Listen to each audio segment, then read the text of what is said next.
हरिशंकर तिवारी और वीरेंद्र प्रताप शाही, जिन्होंने उत्तर प्रदेश की राजनीति का ठीक से अपराधीकरण किया था। इस समय पूरे देश में उत्तर प्रदेश के कुछ खास राजनीतिक बाहुबलियों की चर्चा की जा रही है, लेकिन लोग भूल जाते हैं कि योगी जी जिन बाहुबलियों को खत्म करने की आज बात कर रहे हैं, उसका रास्ता उन्हीं के जिले के बाहुबलियों ने ही दिखाया था। असली बाहुबली नेता हरिशंकर तिवारी का बुधवार को 88 साल की आयु में निधन हो गया। उनके मरने की खबर से एक बार फिर लोगों में बाहुबली और राजनीति पर चर्चा शुरू हो गई है। ऐसा कहा जाता है कि उत्तर प्रदेश के गोरखपुर जिले से ही देश की सियासत में पहली बार अपराधीकरण की शुरुआत हुई। दरअसल 70 के दशक में इमरजेंसी का दौर था। देश में जेपी आंदोलन सियासत के नए चेहरे जन्म दे रहा था। इस आंदोलन से कई युवा प्रभावित हुए और छात्र राजनीति में कूद पड़े। इसी दौर में गोरखपुर यूनिवर्सिटी में हरिशंकर तिवारी और बलवंत सिंह छात्र नेता हुए। दोनों में ही वर्चस्व को लेकर जंग चल रही थी। खास बात यह थी कि इन्होंने छात्र राजनीति में जातिवाद का प्रयोग शुरू कर दिया था। बलवंत सिंह जहां ठाकुर लॉबी को अपने साथ जोड़ने में जुटे थे, वहीं दूसरी तरफ हरिशंकर तिवारी ब्राह्मण युवाओं को अपनी तरफ जोड़ने की कोशिश कर रहे थे। इसी दौर में गोरखपुर यूनिवर्सिटी में वीरेंद्र प्रताप शाही की एंट्री होती है। वीरेंद्र प्रताप शाही इससे पहले बस्ती में रहा करते थे और वहां के पूर्व विधायक राम किंकर सिंह के करीबी माने जाते थे, लेकिन बाद में राम किंकर से संबंध खराब हो गए और बस्ती छोड़कर वीरेंद्र शाही गोरखपुर आ गए।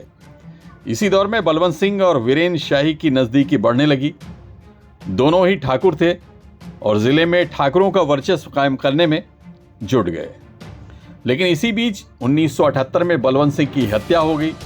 आरोप लगा कि हत्या उसके करीबी रुदल प्रताप सिंह ने की, जो हरिशंकर तिवारी का भी करीबी बताया गया। इस हत्याकांड के बाद वीरेंद्र शाही ने मोर्चा संभाला और बलवंत सिंह की हत्या के लिए हरिशंकर तिवारी के खिलाफ कैंट थाने में केस दर्ज करवा दिया।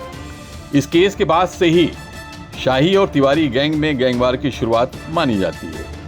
इसके बाद हरिशंकर तिवारी के करीबी मृत्युंजय दुबे की वीरेंद्र शाही से झड़प के बाद पैर में गोली लगने की खबर आती है।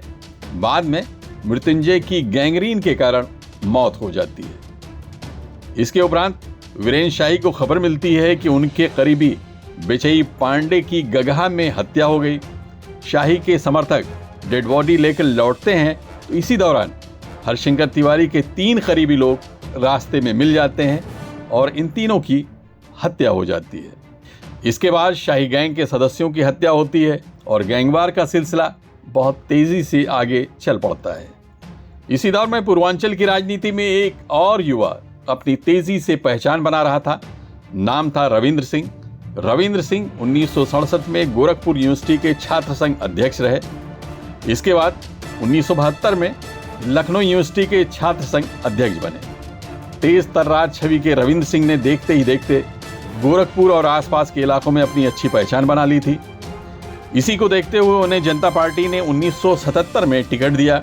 अपने पहले ही चुनाव में रविंद्र सिंह कौड़ीराम सीट से विधायक चुने गए। कहा जाता है कि रविंद्र सिंह वीरेंद्र शाही के काफी करीबी थे। वीरेंद्र शाही धीरे धीरे रविंद्र सिंह से राजनीति के गुर सीख रहे थे, लेकिन तभी रविंद्र सिंह की गोरखपुर रेलवे स्टेशन पर हत्या हो जाती है। उन्हें गोरखपुर रेलवे स्टेशन पर गोलियों से भून दिया जाता है।